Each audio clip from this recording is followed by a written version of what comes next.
I want us to think about going into this seminar is how do you help your English learners develop literacy in adult career pathways?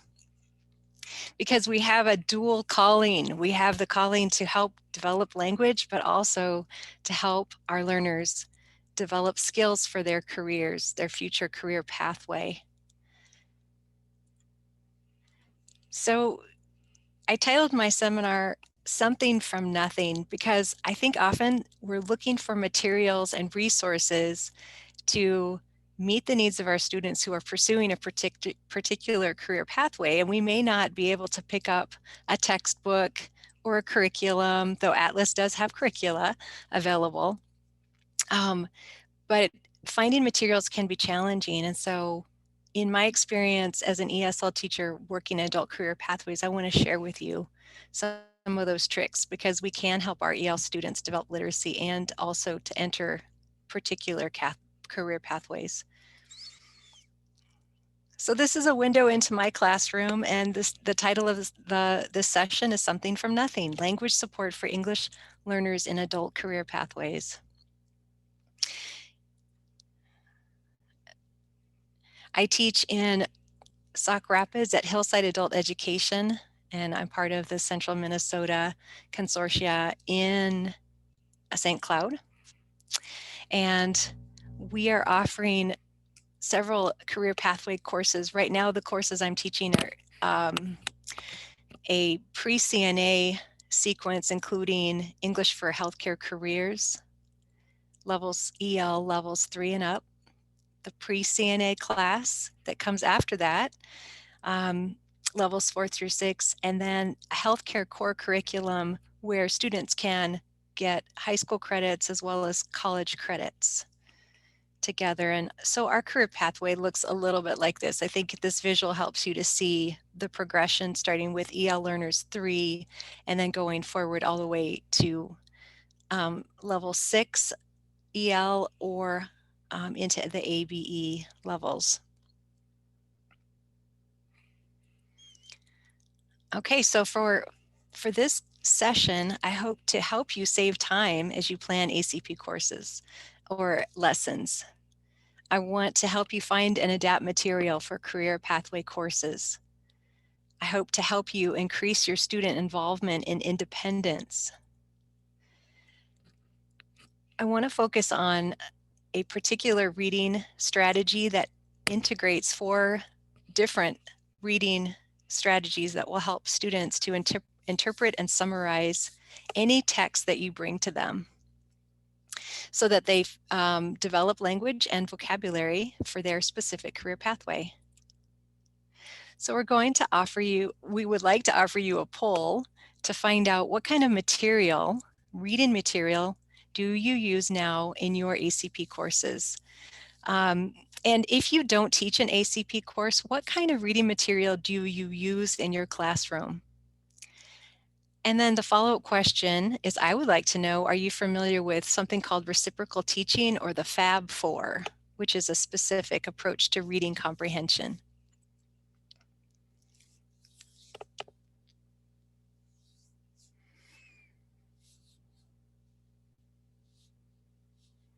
And we're just starting to get some of those responses, Callie, so I'll give people a little time. Looks great. And then the next question is the second question on the slides. We'll give people a minute. Mm-hmm.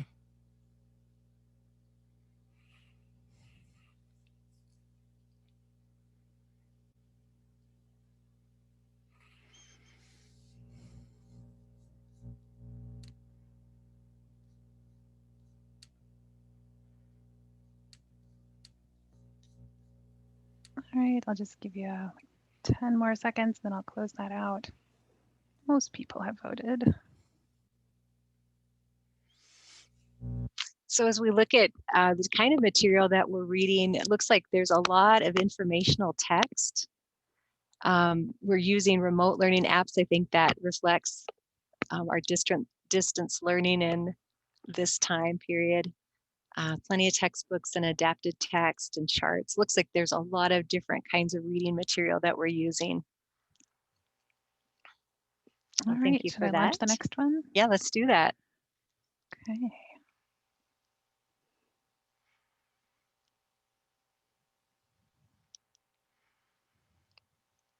Have you heard of reciprocal teaching or the Fab Four?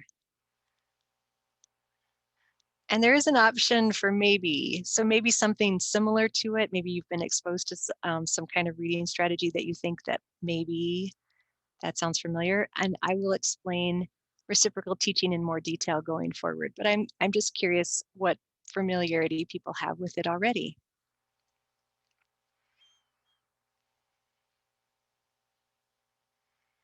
Looks like mostly no. Okay.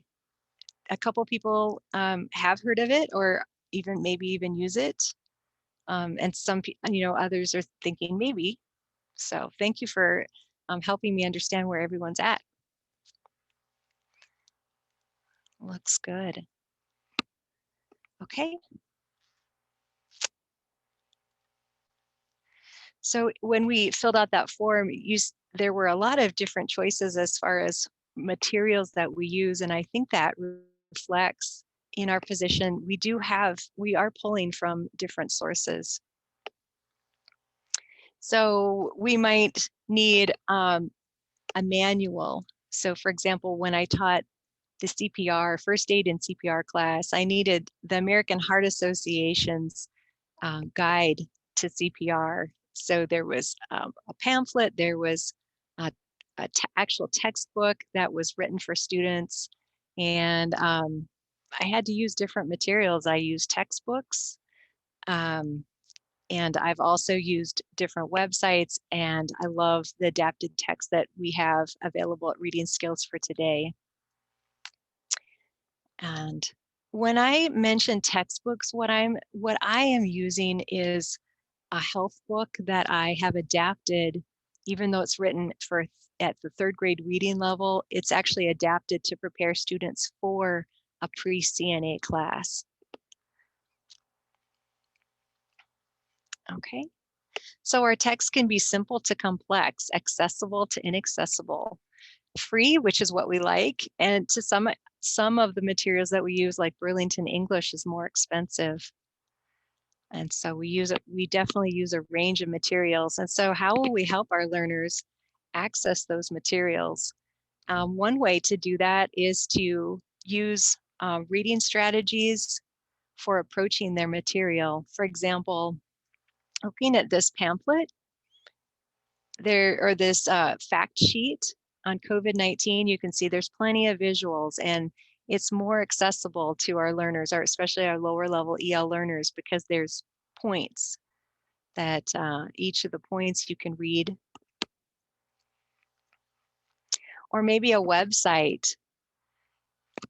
I needed to find material specifically how to help my students to stay calm in emergencies, because if they were going to be ready to give CPR, they needed to be able to calm themselves down to be able to think through the steps of giving CPR. I also pull materials from Burlington English and USA Learns. Here's an example of some reading material that I found from USA Learns on staying safe on the job. And what I love about this is it's very accessible to my readers, to my EL students. Okay. So the next thing, and the next poll that we want to offer you, and I would really love to hear, is what reading strategies are you using? And as you think of reading strategies that you use in your class so that your EL learners can take in the material, what do you use before reading, during reading, and after reading? And this information, I mean, the way that you use reading strategies might be different than others. You might call it visualizing, for example, and another might call it imagining, but we do use different reading strategies in our class. And so I'd like to hear from you. What reading strategies do you prefer and that you find helpful? And what are you using in your classroom? Shall I launch that? Mm-hmm. Okay. Thank you.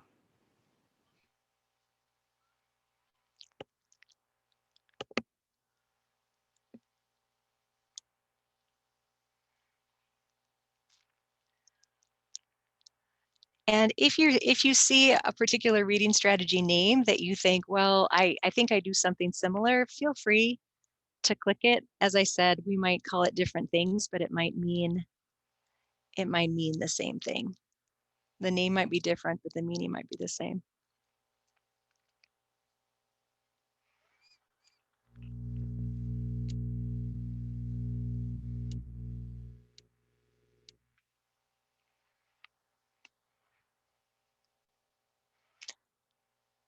All right, I'll just give people Looks about like we 5 more use a seconds. lot. We use a lot of strategies. I see some of the higher use, summarize, monitoring comprehension, predicting. That might be something, even thinking of prediction as like a KWL chart. What do you know already? You might be thinking about what you know as making a connection. And it looks like that one is pretty high. And summarizes. Looks like our top choice. Looks like you're done. So thank you for sharing that. I think it's interesting to look at the different strategies that we all use. And because of the different kinds of material that our English learners are exposed to, we do have to use different strategies to help them access that material. So thank you for that. Okay.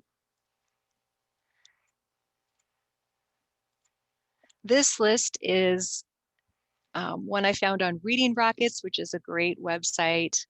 I do like it. There's a lot of information. If you just do a Google search of reading strategies, you'll see many different types. Some of them that I listed before, you can see here, and you can see there's many here, and there are many that you could use in your class, but some of them I use specifically in a technique I call reciprocal teaching. And with reciprocal teaching, I'm pulling predict, ask questions, clarify, and with clarify, we're talking about ideas and new vocabulary, which you know is so important and such a part of what we do as EL teachers is help our students develop vocabulary. And summarizing, which was one that a lot of you are already using. So if you look at this as a little bit like a bookmark, bookends, we predict at the beginning, and that's before reading. And then as we're reading, we can ask questions, clarify ideas and vocabulary, clarify as in find the meaning of, or try to understand the meaning of some concept or idea. And then when we're done reading, we summarize. Now you could predict at the end, and you could summarize, during your reading too. But as a general framework, you can look at this as a step-by-step process where you approach the text from the prediction and then ask questions, summarize, and summarizing at the end. Okay, the other thing about this technique is it's incorporating these different reading strategies, but it also can be used in a large classroom or small group. You can also use it with any text. Now, some texts that we have for our students may be more difficult to access. We can still use those strategies to help make it more accessible. What I appreciate about reciprocal teaching is there's a lot of research behind it. It was developed in the 80s and it has been continually researched, and within those studies, it shows that students can have a lot more, not only comprehension, but also retention of what they read, which I appreciate. Okay, and so with each of the strategies, though, those strategies can also be used by by students in particular roles. So for example, the person who's predicting can be called the predictor. There's can be a questioner, a clarifier, or summarizer. So once you teach this approach in the classroom, if you so choose, um, then students can break up into smaller groups and then use those strategies by taking on a particular role. I'm just wondering if there's any questions about um, about so far anything I've said or reading strategies. I would love to hear from anyone. I'm just checking the chat. Andrea, do you see anything we need to bring up right now? Nothing yet. Okay. All right. Well, good. I'll keep moving forward then. Okay. So why use reciprocal teaching? So it provides some structure when you're reading different types of ACP text. So for example, whether you're reading your textbook or you're reading an article that you found in reading skills for today, or if you're pulling from Burlington English, it provides an approach and a structure for reading those texts. It also allows students to take on roles in small groups. And if you wanted to use this approach with a volunteer, you could train your volunteer how to use reciprocal teaching and then lead a discussion in a small group where each student takes on a particular role. If you teach the approach and the language, it also helps students focus on the content, not so much the procedure, which is another advantage. It's adaptable to different texts. Ideally, we'll want to increase independence as students become skillful in applying the different reading strategies. And the research says that it does improve reading effectiveness, confidence, and overall comprehension. In the research that I read, students were able to move up grade levels by applying reciprocal teaching. And the research largely has been done in elementary through, K through 12.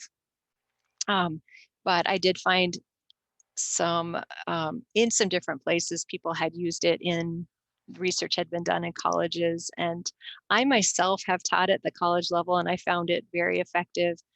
I also have taught using this with my students in my EL classrooms, and I really love it. That's why I'm sharing it with you. And I find that students are able to follow the model very easily. Well, not easily, I wouldn't say, but very well.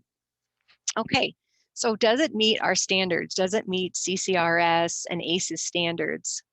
And I don't expect you to read everything here, but I want you to just get a glimpse of seeing that this approach, because it utilizes reading strategies, it does engage critical thinking, and it helps students to access different kinds of reading material, particularly informative texts.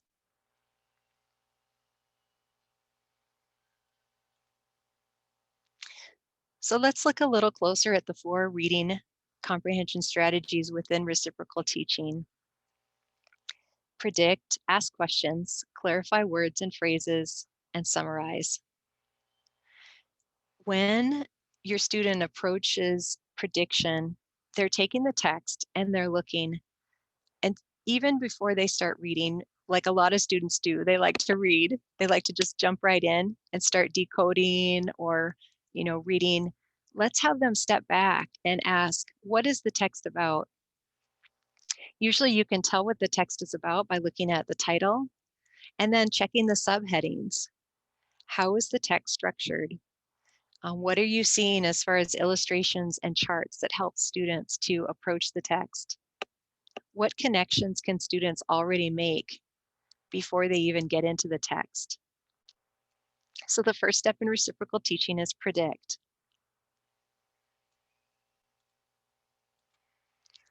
The next step is to ask questions. So after students have made some predictions about the text, what they think it might be about, they can start asking questions. I wonder what I'm going to learn. Where do I find this information? Why is this important to me? How will this help me to be a better employee in the future? Those are just, you can just start with some who, what, where, when, why, how, and I wonder questions. So we do ask questions as effective readers because we want to dive in to the text. But before we get into the text, let's step back and think about, what will I learn? We can ask questions first. clarify vocabulary and ideas is the during reading strategy that we can employ in this technique. So looking at vocabulary words, usually students will scan the text and they'll find words. Oh, I don't know how to say that word, or I'm not sure what this word means. Yesterday in one of the lessons I taught, students wondered what diligent meant. And so we used the approach where we looked at the context of the word. How is the word used in context? And if students are looking at vocabulary, how can they break that word apart to prefixes, base words, and suffixes? When do students need to use a dictionary? Sorry, I'm having some background noise. I might need to use a dictionary to interpret the text.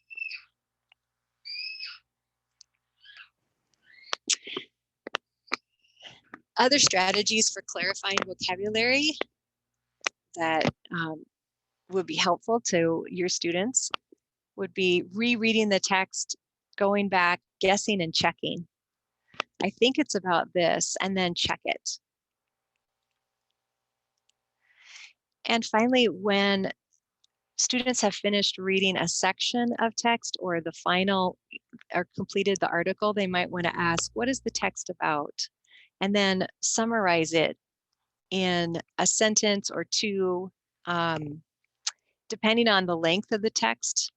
Their summary can be a simple answer to what is the text about in a sentence, or it might be a short paragraph.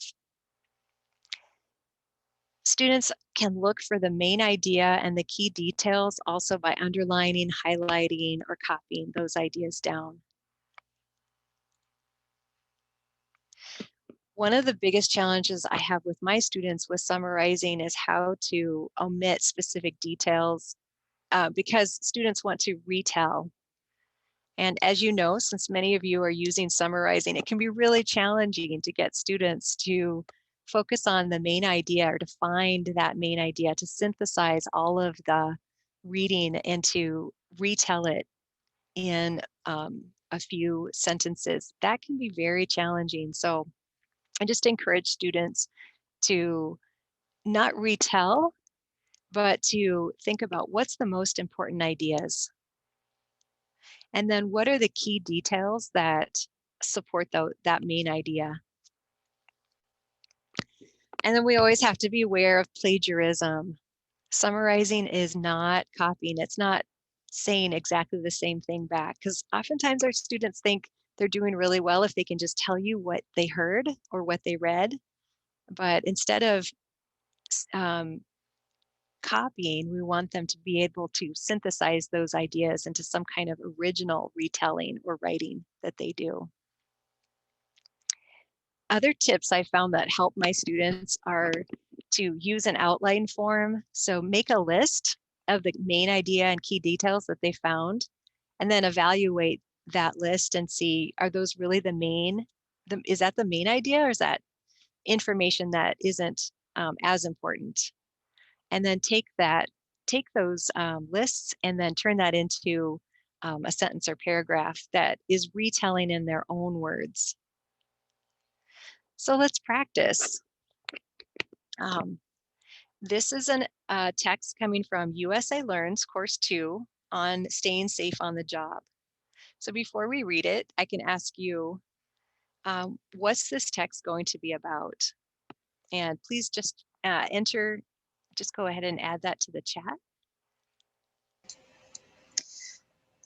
Also, as people are working on this, there was a question wondering if you find students have a difficult time predicting.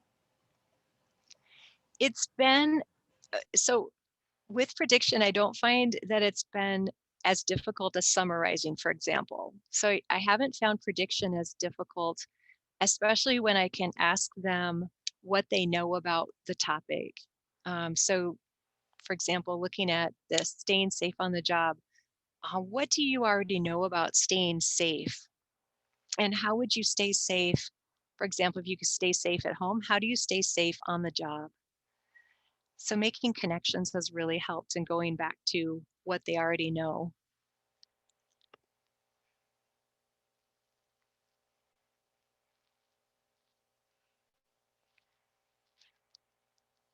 Okay. I, all right. Job safety, OSHA skills, safety precautions, safety gear, workplace safety. I love that. Danielle says you can also give students multiple choice. That's super helpful as a way to scaffold that. Knowing the rules. Good. All right. And even looking at the format, you could see there's 5 steps or 5 things. There's a list. So with prediction, we can look at the structure of the text to also make a prediction. So that's the first step, predict. And then the next one, we can ask questions. So what questions might you ask? Not even reading everything, but what questions would you have about staying safe on the job? What could we ask before we get started into the reading portion? Please chat that out.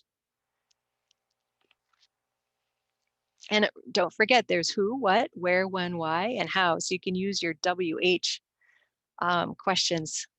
What are the dangers I'm seeing?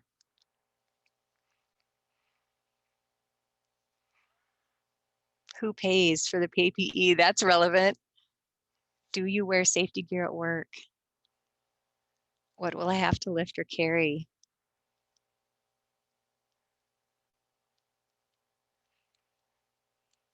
How do I stay safe? When will I need to use this? First aid?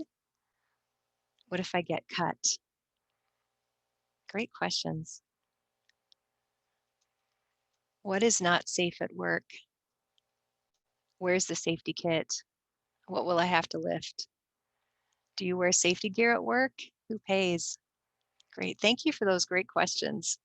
So we can ask questions and it's also always so interesting to me as a teacher to hear what questions they have. Sometimes students are reluctant to ask questions, but if you can continue to give them examples or ideas, that really helps.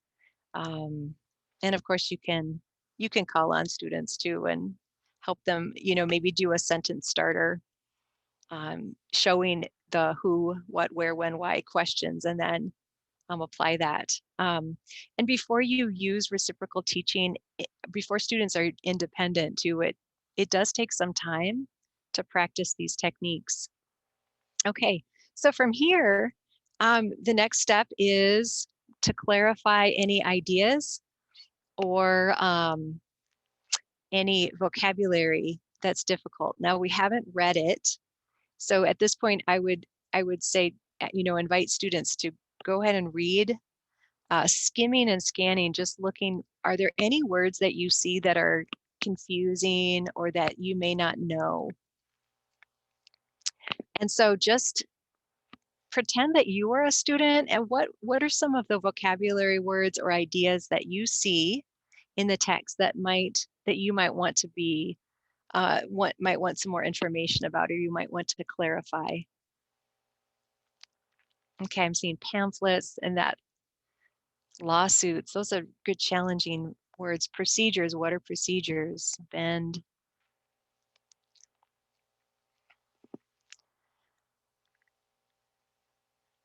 And so even though this is a short text, there are some challenging vocabulary embedded and also ideas, lifting objects properly.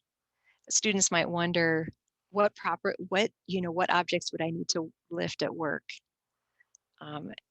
We actually did this activity in class, and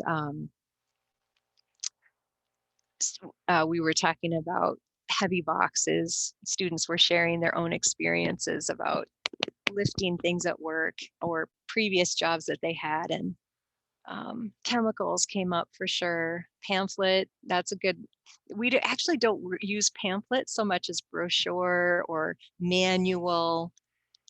So as students are trying to interpret those vocabulary words, they can use the strategies that I mentioned before.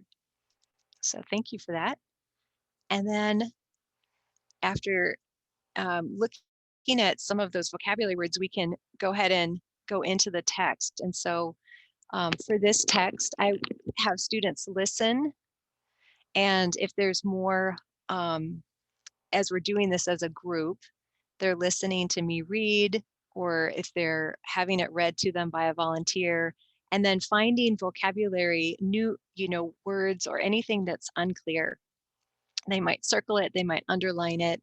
Of course, we were using USA Learns, and so I was having them write in the notebook any words that they found confusing or they could ask me about. So clarifying in this section can continue as we read. And then students read together. And then after we were done reading and discussing and clarifying and checking our questions, seeing if the questions were getting answered, then that gave us an opportunity to summarize, which even though it's a short text, it wasn't easy for them to do. And I do find that summarizing is very challenging for students. So what I'd like you to do is just imagine if you were teaching your class or if you were teaching students, what kind of summaries do you think that they might write about this? And I will tell you too, it does help. It helps my students to use a sentence starter such as staying safe on the job is about, and then finish that, or this this text or this article is about, or, and let's see what we have.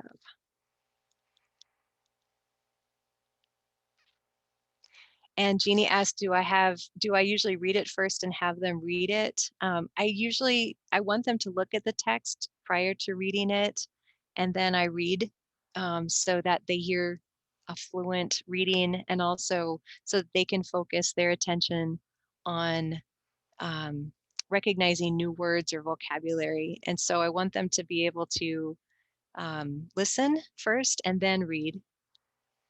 Okay, what is this article mostly about? Key question, and then hopefully that will help them to answer that question in the summary. Sometimes I read it first, sometimes sometimes not. And Becky, I just want to add to that, if the text is very approachable, maybe you feel like they're ready to go ahead and read. But this was challenging. This text was quite challenging if you look at the level of vocabulary with injuries, lawsuits, pamphlets. So it's very dense. Okay. Thank you for the summaries. This article is about safety on the job. It's everyone's responsibility. You need to be careful at work so you don't get an injury. Thank you. This article is about staying safe at work and not getting hurt. Great. So those are the 4 steps. And as I was sharing with you, it's effective to start as a class to work together before going into different roles. But when I feel students have the roles down, or excuse me, they have those strategies down, then I feel that they can use different roles. They can take on the role and be more independent. And of course, like I said before, using a volunteer is very helpful just to remind people. At the bottom of this slide, using 4 roles, there's a reading strategy organizer that contains a cue for each of the roles, but I'm going to walk through taking on the strategy and asking students to take on a particular role. So using a strategy of prediction as a predictor, and asking questions. The role is questioner. If you're going to clarify content or vocabulary, you become the clarifier. And then finally, the summarizer is going to summarize the text either orally or in written form. And if you have an extra, then that can be the person who shares with the rest of the class. So if you have a fifth person, that can be their role. Okay, let me actually go back and just invite you to, let's see, Patsy, can you share in the chat of the link to the organizer Yeah, just so a that sec. they have that? Thank you.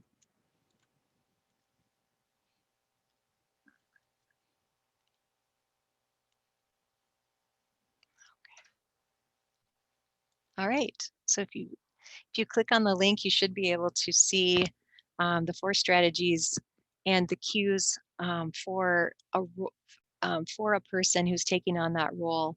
You can copy that, and then you can actually cut them into cards and then give those to students. And we're going to actually practice in our groups.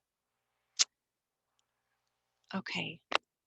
So the predictor can ask these questions. What do you think the article or story will be about? And then um, with the students, I think it's really helpful to have these sentence starters. It just helps them to get started, and it helps them to know, to have the language to use to talk about the article. And then the WH questions, how and I wonder. And of course, other questions could be used if you have some other ideas.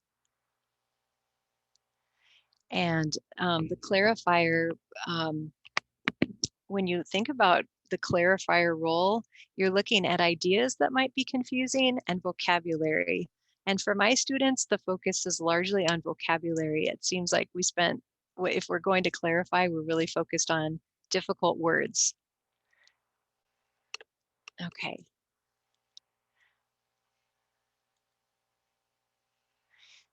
And when you're looking at vocabulary, you can use some of those strategies like analyzing the word into word parts, looking at the word in context, and then are there words I need to look up in the dictionary? Before students are going into these groups and working independently, it's really important that they have they feel strong in these skills. So that would mean background, it might be a lesson on using a dictionary or which dictionary to use, how to look up words, how to break down words. So, and then summarizing. All of these questions are on that cue card. So what I'd like us to do is actually to practice in small groups. But before we do that, first of all, do you feel like you understand what each of the roles involves and what you would do if you were given the opportunity now to practice with a small group? Do you feel prepared? Please answer in the chat.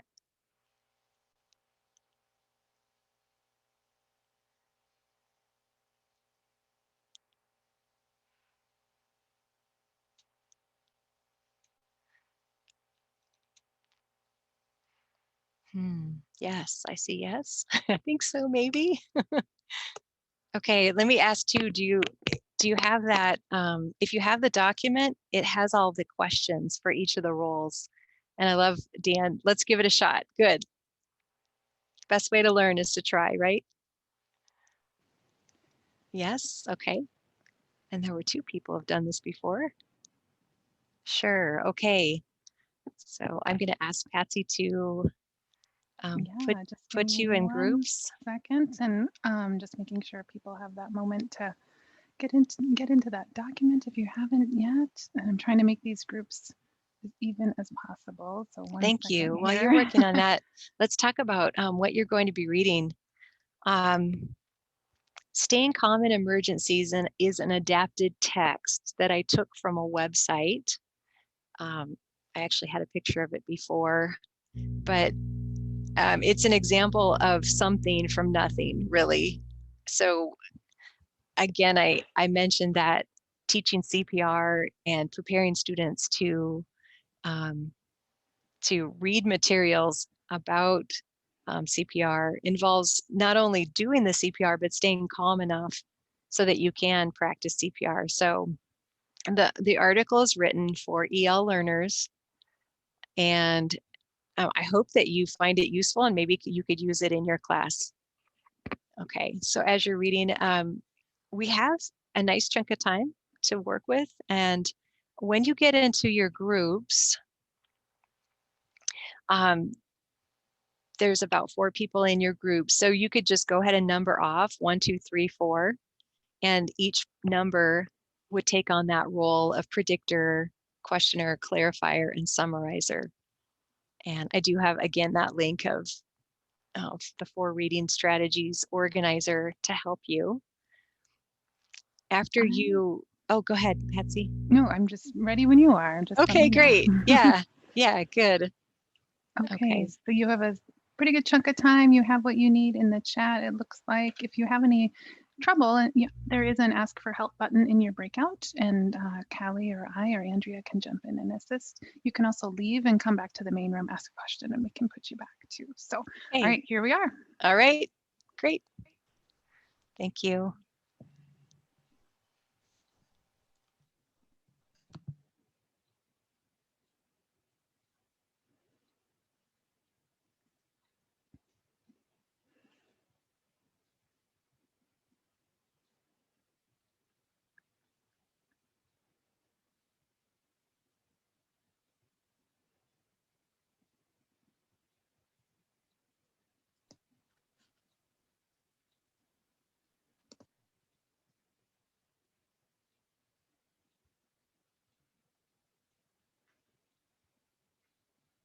See. We said something like staying calm in emergencies isn't an easy task. However, there are some things you can do to be calm. You can learn what to do in an emergency, keep your focus, breathe deeply to calm your body down. Don't worry about what's going to go on the rest of the day, and be strong. It's okay to yell at people and rip their expensive clothes apart, and then go home and have a drink. Good idea. I really appreciate how you integrated a lot of the parts of the article together into a short summary. Thank you. In our group, we made it to the summary part, but we were a little uncertain about how to do it. So I appreciate the suggestion that summarizing can be more like a list, which I had never thought of before. And I think it would be easier for ELs. Good. Do you mind reading your list? I didn't take notes. I'm sorry. That's okay. No, it's all right. But I just was curious. And so getting to that point, we had 20 minutes and we were getting to know each other and doing different things. So I think it was, I just wanted you to have that opportunity to practice. And Mick, did you want to share? Yeah, here are the notes, the summary notes right here. They were quick. They were basically like they were like just a quick Cliff's notes covering all the bases. Yeah, pretty much. So what did you? Yeah, so taking the main idea and then the key details. Yeah, we did that, and then we kind of interwove them in kind of a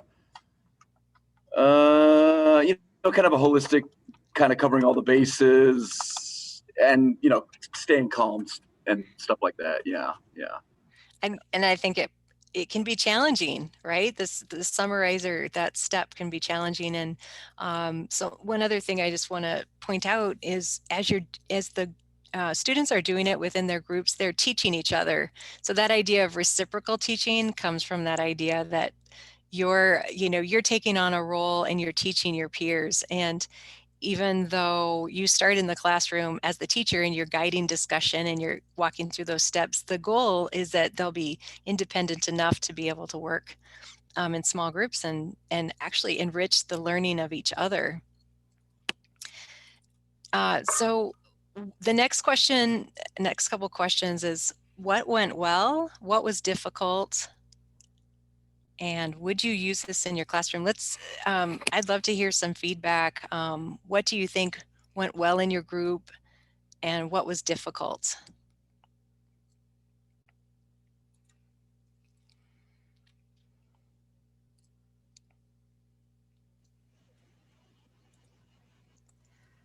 our group was a little uncertain about when we were supposed to read, and if we read it all together or independently. Do we read it 4 times or just once? Right. I think that when you're using this in your class, you want to structure it in a way that is a gradual release. And so with our groups, we didn't have that specific, like, I want you to do it just like this. So what did you end up doing? When did you read it? We read it silently, independently after predicting questioning, or no, after the second step. Uh-huh. After asking questions? Yeah. Uh-huh. And then did you clarify as you went through the article?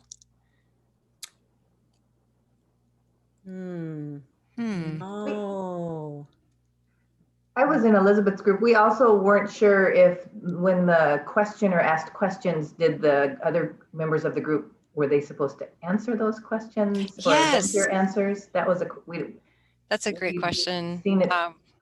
Yeah, so the questioner will ask the questions and then the other participants will actually answer those questions. And so the idea is that you're increasing your learning from those questions. And it doesn't mean the other group members might not have questions. They might have questions too that they can offer, but that questioner is taking on that role of being the primary person to ask the questions and to keep the keep the others learning through those questions. So Callie, George has his hand up. Yeah, George, hi. What's your question? I was kind of confused about that too, because the way we approached it was to ask the predicting question first, or predict what was going to be the article, and then we asked questions after we read or while we were reading. And that works great too.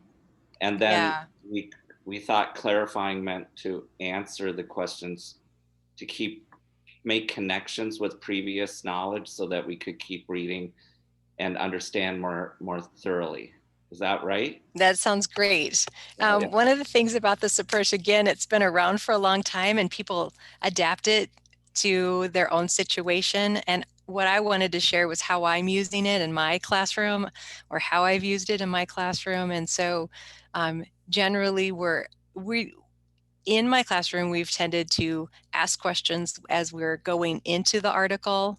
So we're predicting and then asking questions, but we can continue to ask questions throughout. And as far as clarifying, we're clarifying as we're reading, as we're running into issues, we're coming into vocabulary words that come up or ideas that, people are confused about. Well, can I make another? Yeah, I'd love to hear from you. Can I do something I do that's similar but a little different? Yeah, please. I have them read the story by themselves first, and I give them Post-it notes, and I have them write out at least one question per page or per section, and it has to be something that, it can be anything that comes up while they're reading, but somehow attached to the reading. And then afterwards, I collect all the questions. Well, no, afterwards I have them get in groups and share their questions. And that's where the clarifying happens. They help each other understand. And then I collect all the questions and type them all up, the ones that are directly related to the reading, and use that as a quiz. Wow. So they make their own quiz, I love that. Thank you for sharing that. And I could see how this could be adapted, that procedure could be adapted where you have one main person who is doing that in a small group. But I love that suggestion of using sticky notes. You can use sticky notes also for summarizing, where you're reading sections and then, writing out a quick summary on the side. Yeah. And I see there's some things in the chat. And Kelly, I just want to give you a heads up. You have about 3 minutes remaining. Oh my goodness. How? Okay. That's the theme for today. So thank you. As far as difficulties, working out the procedures for your class, maybe, a good challenge to do. Again, thank you for participating. Thank you for your ideas too, sharing those ideas. Would you use this in your classroom? If you would just go ahead and chat that out. Yes, no, or maybe would be just plenty enough to hear.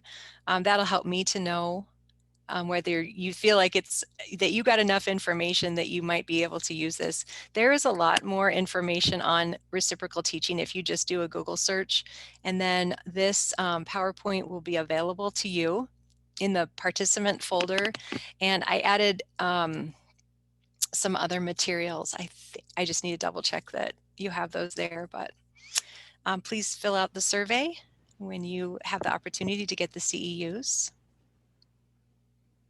And I think that's it. So I can just add that the slides are already in there. I don't know that there's anything else in there, Callie, but go ahead and add whatever else is needed. I will. And we'll get that in. I have a question. Where is the survey? So Okay, on your flyer, yeah. Becky, at the very end, in the last page of the event flyer that you're using to get into all the sessions, Okay. you'll Okay. see an evaluation link. And then after you fill out the evaluation for each day, you can download your CEUs. Okay. Okay. Thank you. You bet. All right. I was looking, but I didn't find it. So. Common question, no worries. Kelly, That's did great. you want to show those resources on the next page? Yes, let me do that. Okay. So there's, again, you can do more reading if you want. Lori Oscus has done most of the research, and you can see on YouTube, she has presentations where she explains and does some demonstrations. And Reading Rockets also has some short videos where you can see a teacher model using the class, using the strategy in a small group. So again, this PowerPoint will be available to you if you want to look at some of the resources that are here. I hope that's helpful to you. Thank you so much. It was my pleasure to share with you, and it was exciting to see many of you said that you could use this in your classroom. So thank you so much. Yeah. Well, thank you so much, Callie, for joining us. I'm going to close the recording, but we'll hang out for just another minute if people have an additional question for Callie. Otherwise, your next session begins at 2:30. Enjoy. Thank you. And I hope you get a chance to read the chat, because lots of thanks and lots of enthusiasm. Oh my goodness.